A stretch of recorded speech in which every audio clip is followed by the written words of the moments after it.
The Outdoor Chums on the Gulf, or Rescuing the Lost Balloonists, by Captain Quincy Allen. Chapter 1. Under Sealed Orders. Now keep your word, Frank, and tell us the news. Yes, you got us to come to your house tonight under a promise, remember. What wonderful thing has happened to make you look so tickled? Talk to me about the Sphinx. Frank has the old relic beaten to a frazzle. Three boys gathered eagerly around the fourth as they bombarded him after this fashion. Frank Langdon looked at the faces of his chums and laughed again. Well, it would be a shame to keep you squirming on the anxious seat any longer, boys, and I'm going to take you into my confidence just as fast as I can. Sit down and hold your oars. Jerry, pull that stool up. Will, the settee must do for you and Bluff. Now, are you ready? He asked, tantalizingly. Crazy to hear, was the characteristic reply of Bluff, otherwise Richard Masters, son of Centerville's greatest lawyer. Tell me about that, will you? Exclaimed Jerry Wallington. Please go on before we explode, begged Will Milton. These things always have a beginning, you know. This one happens to be founded on the fact that we are close to our annual Christmas vacation, and that this year it happens that we're going to enjoy 2 full weeks. You know that? Said Frank. Of course we do, thanks to that steam heater getting out of order. But don't rehash old stuff. That's history by now. What we want is the meat in the coconut. Please hit for the bullseye first chop, pleaded Will. I was wondering what we would do with ourselves during that time. There's old Jesse Wilcox, the trapper, who invited us to spend a week with him and see how he runs out his string of traps in cold weather, catching muskrats, mink, coons, foxes, and all such things in more or less abundance. We had about decided that we would accept, and I was even getting ready to go when something happened. Talk to me about your tantalizing chaps. Did you ever meet up with one as bad as Frank can be when he knows the rest of us are so keen to hear? Cried Jerry. What was it? Demanded Bluff. I had a letter that changed my mind, replied Frank. Not from old Jesse. Well, hardly, for I don't believe the old fellow can write. This was from one of my cousins, a fellow several years older than myself. You met him about a year ago when he stopped with us a few days. You must mean Archie Dunn, said Will. Go up head, Will. Archie it was. I was glad enough to get a letter from him, but when I read what he had to propose, I thought I should have it fit. Just as we will, unless you hurry your yarn, growled Jerry, moving uneasily. Well, Archie wrote that he had laid out a plan for his amusement this winter. You know he is independent, having come into quite a snug fortune. He is as fond of outdoor life as any member of this club, and having a tutor to accompany him, is able to do lots of splendid stunts that less fortunate chaps can only dream about. The lucky dog, commented Bluff enviously. It seems that this year he was about to carry out a long-cherished plan of his. He purchased a beautiful little motorboat, about 27 feet long and carrying a 12-horsepower engine.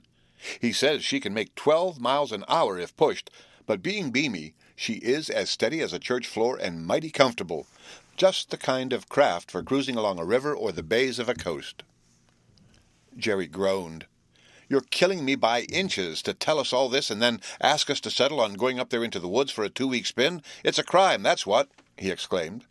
Wait, said Frank, mysteriously, and the others immediately drew a bit closer, almost holding their very breath with eagerness and anticipation. He had this boat taken to a southern town on the railroad, where a navigable river flows through northern Florida into the Gulf. Here, he also shipped all his provisions, intending to make a start just before Christmas when the unexpected happened. He had an accident, broke through the ice when skating, came near being drowned, and has been laid up with pneumonia ever since. Poor chap, that's awful, declared Bluff. But that isn't the worst by any means from our standpoint, boys. His doctor has strictly forbidden him to take that voyage this winter, and is sending him off with his tutor to some baths in southern Europe or some old place where he may recover his strength. The three boys groaned in concert. A rough deal all around, said Jerry. What a disappointment it must have been, and he with his heart set on the trip, exclaimed Will.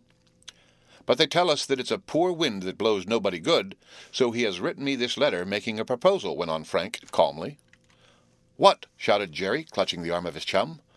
Oh, he hates to leave his fine dandy little launch there at that town where there is really no accommodation for her, and would like to have someone take her over the course to Cedar Keys, Florida, to put her up with a boat builder he knows. And so he wrote to me, continued Frank. Do you mean he has asked you to go down there and take that boat just as he intended doing? Gasped Bluff.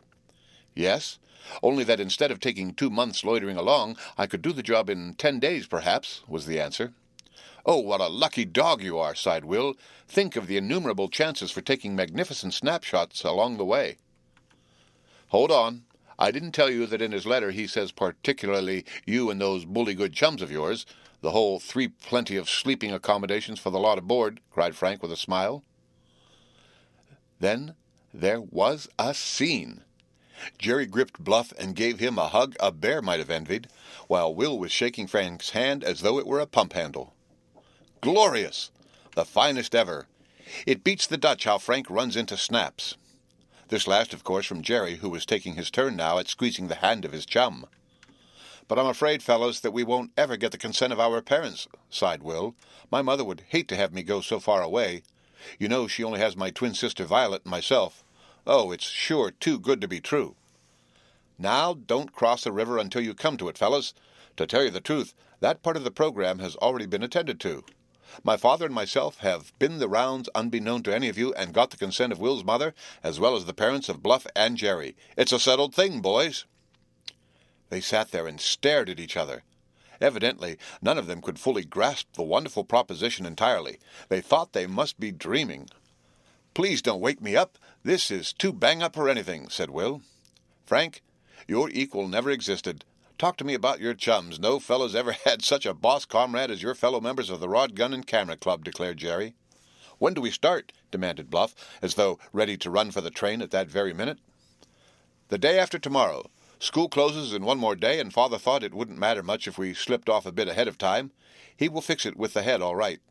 So now you've got to be as busy as bees getting your duffel in readiness between now and the time the train goes, 8 a.m. sharp. That governor of yours is certainly the finest ever.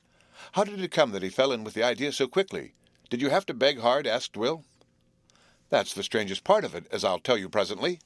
He fairly jumped at the idea when I told him about Cedar Keys.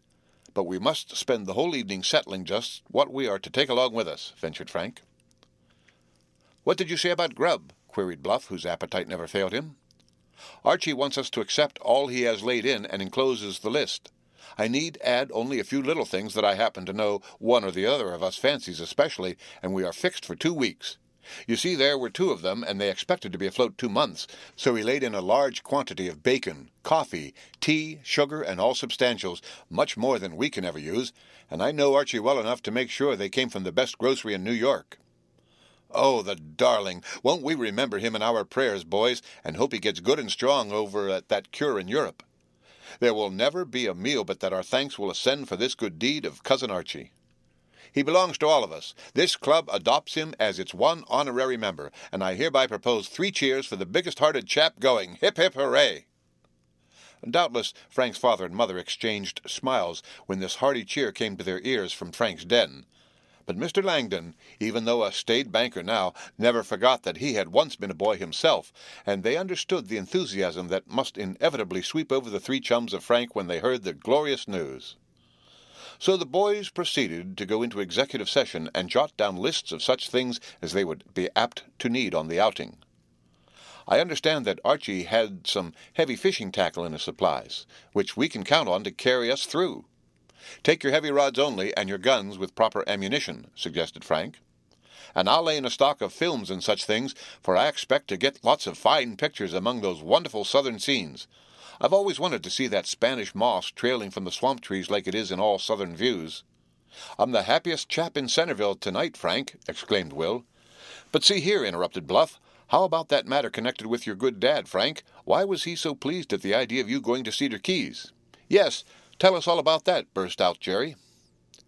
It's a big mystery, fellas. Father smiled and nodded his head when I read him Archie's letter. What a remarkable coincidence. I was just thinking of going to that city myself, or sending a trusted messenger, and now you can do it all for me, he said. The boys exchanged looks. Don't it just beat all, remarked Jerry weakly. Why, we're having the luckiest streak of our lives, that's what. But see here, Frank, didn't he tell you more? Remarked Bluff, who always wanted to know, being the son of a lawyer. He gave me this little packet done up in a stout manila envelope and told me not to open it until I came in sight of Cedar Keys. Inside would be found full instructions as to what errand he wanted me to carry out. Better and better. We sail under sealed orders, fellows. That should add a little zest to the voyage. I know I'll be consumed with curiosity every minute of the time, wanting to know what under the sun it can be that your good dad has waiting for you to do," said Will, seriously. "Well," remarked Frank, "you see me put the packet away, not to be opened until the proper time, and now we'd better go on with our lists." The end of chapter 1.